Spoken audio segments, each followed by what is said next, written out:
Welcome to the Ag Commodity Corner Plus podcast. My name is Mo Agostino, Chief Commodity Strategist with Farms.com Risk Management, and it is April 10th.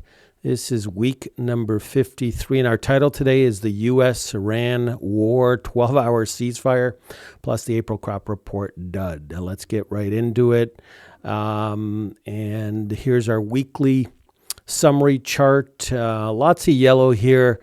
I highlighted corn because it was down 11 cents and we've broken down technically, but I think it's wheat that's being an anchor to corn. And of course, the April crop report, USDA was not friendly, did not help things. I think there's been too much farmer selling as the May contract expires. That's typically what happened last year. Despite some of the fund buying, beans actually closed up 12. That's your win for the week. Largely because of meal. Meal was soaring today. And so that, a bull market in meal is a bull market in soybeans. Canola down 22. Again, lower crude oil prices weighed on canola as it did on soy oil. Wheat was also off this week. We'll get into that story. So a little bit of a disappointment there. Cotton, new contract highs. Cattle, new record highs. Natural gas, new contract lows, and then the stock markets all rallied. To me, it looks like a bottom. So is there some of that rotation back away from grains and energy back into stocks? Perhaps. Bitcoin has performed quite well during this war. Crude oil obviously down 15 because of that 2-week ceasefire, and that's basically it. The gold and silver were bouncing a little bit. So let's get into it.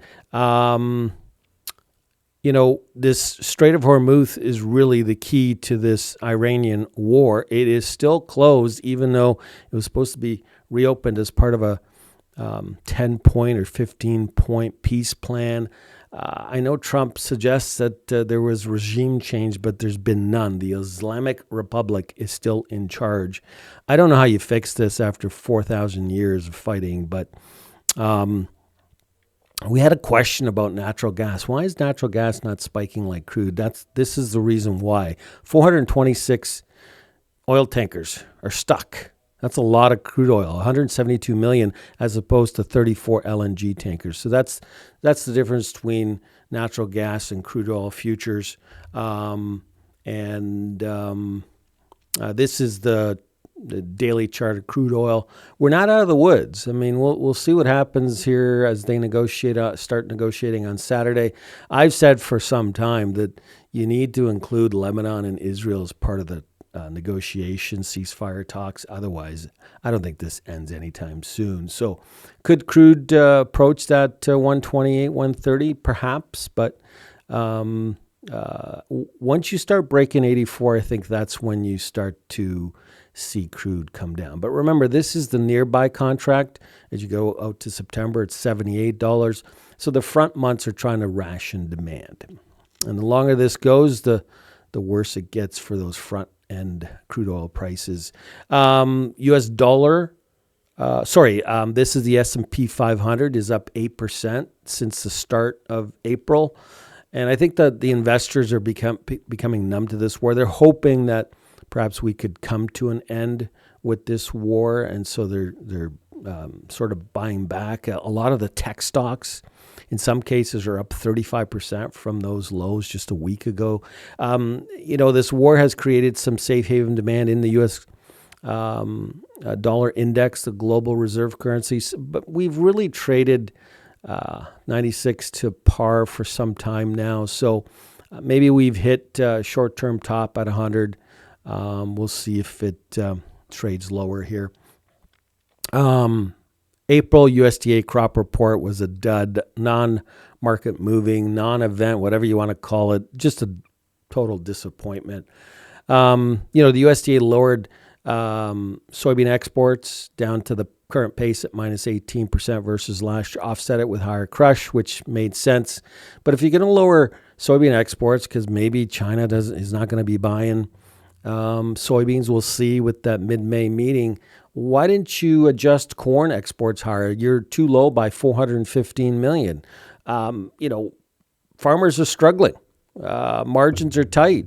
Fertilizer prices, inputs are higher. Why don't you guys give them a bone? Why don't you be a friendly to the farmer? Give them a chance to sell some corn at higher prices and make some money.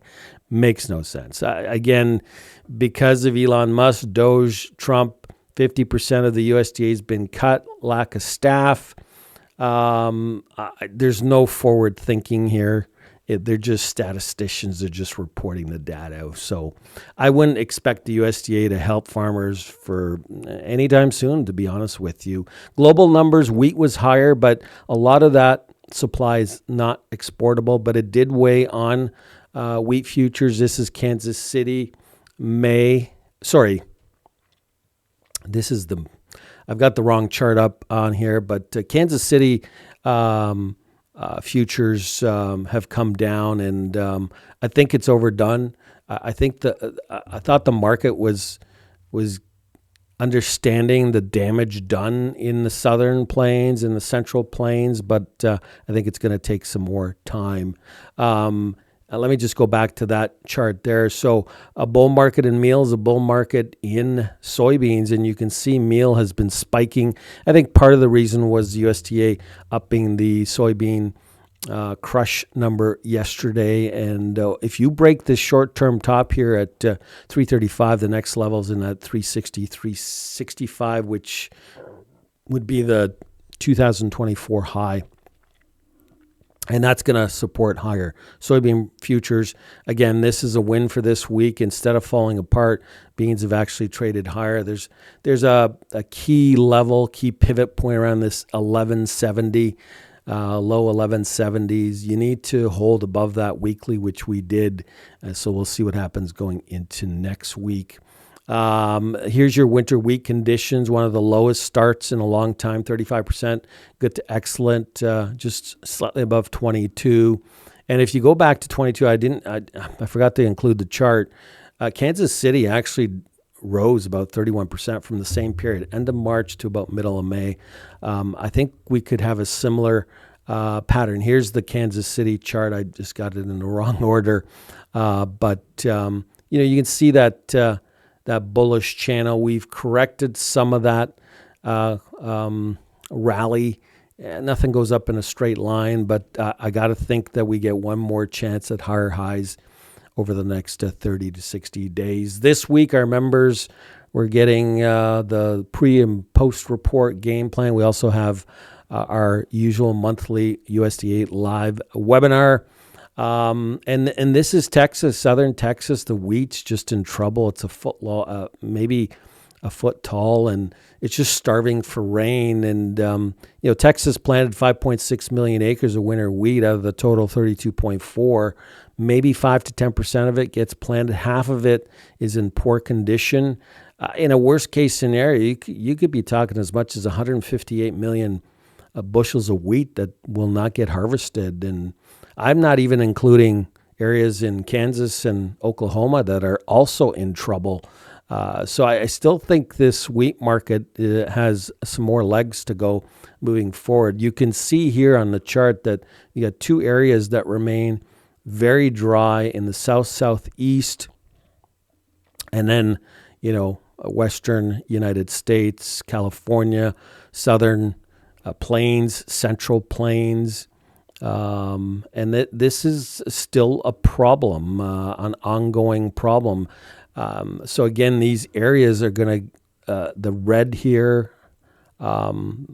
less chances of less than a half an inch of rain, including these areas here over the next 2 weeks. This is the area that's going to get 2 to 4 inches of moisture, and it's going to delay things in the U.S. Midwest. And then this chart, again, shows you the severity of the dryness. This area here is devoid of 12 to 15 inches of moisture over the last year. And in this last chart, there's still some frost risk going into that May 10th, May 20th period, Mother's Day weekend. You can see how low that frost may get. So we're not out of the woods yet. It's not an early planting season.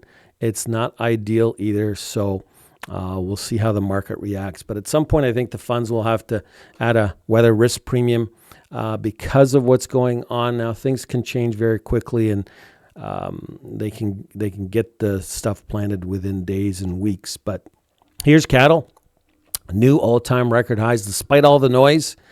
Our members have benefited from our advice. We've basically, in the last 5 to 6 years, have sold into the cash market. No futures, no put options to manage the risk. There's no cattle, period. The supply's tight. Beef exports are down because that supply is not available around the world. I think the world would buy it if they had it, but we've been saying for 26 that at some point we're breaking 250, 251. We could go to 300. No change in our bullish forecast. China reports some foot and mouth. Now, foot and mouth is not as bad as PRRS, but at one point earlier this week, hogs were limit up. This is your monthly pork exports up 2% so far this year, January and February combined. So, we've corrected after that limit up. We corrected lower into the end of this week, but I'm hearing that the Saturday kills are getting cut and supply is about 100,000 less than last week. So the risk is to the upside, not downside. I think once we can break this old high at 110, 112, I think the 126 has a real chance of getting hit. And just to give you a quick update on the CFTC reports, looks like the funds did do some selling over the last week. In real time, I think they're still long about 800,000. So they sold off about 93,683 contracts. The record long is 886,405. So we'll have to give it some more time. The big question is, are the funds defending these long positions, or will they start to puke these long positions? I got to think because of weather and because of that meeting with Trump Z in mid-May that the funds are going to defend and buy the dips. The good news this week was that they were buying the soybeans today because of higher meal prices. So I got to think that there's more reward than risk moving forward. Thanks for watching this week. Don't forget to subscribe to the channel. Have a great weekend. We'll see you next week. Take care.